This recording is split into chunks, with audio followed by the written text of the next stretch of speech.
Recording studio से।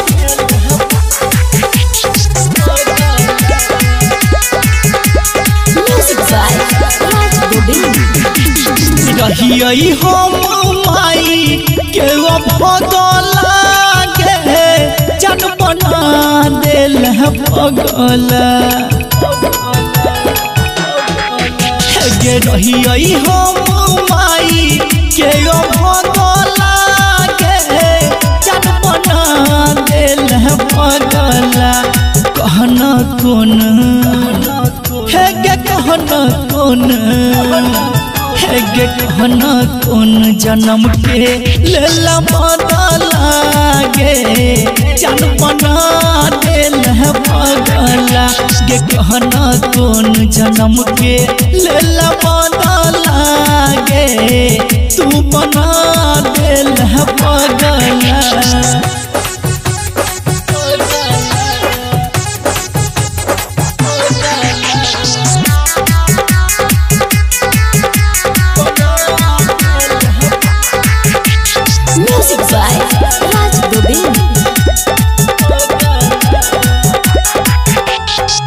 कलही केहन प्यार जिंदगी भेलई बेकार गे देख के हमर हाल के हंसैया संसार गे कलही केहन प्यार जिंदगी भेलई बेकार गे देख के हमर हाल के हंसैया संसार गे तोहर के नहीं या तू लगला गे जन बना दिल भगला तोहर के नहीं या तू लगला गे जन बना दिल भगला गे कहना कौन है गे कहना कौन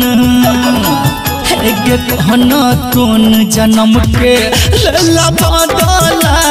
गे जन बना दिल बदला गे कहना कौन जन्म के लेला बदला गे जन बना दिल बदला।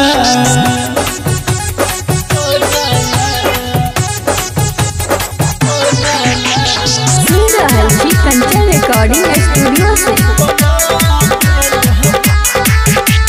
Music by Raj Govind. Writer BKC के साथ छोड़ला केहन तुम गोर पर घर दुआर छोड़ के अपन भटकै छै गे रोड पर राइटर एमकेसी के साथ छोड़ला केहन तुम गोर पर घर दुआर छोड़ के अपन भटकै छै गे रोड पर राघव को हम याद नहीं एलो जगला गे जन बना दिल बहगला दीपक को हम याद नहीं एलो जगला गे जन बना दिल बहगला गे कहना कौन है गे कहना कौन गे कहना कौन जन्म के लेला बदला गे जन बना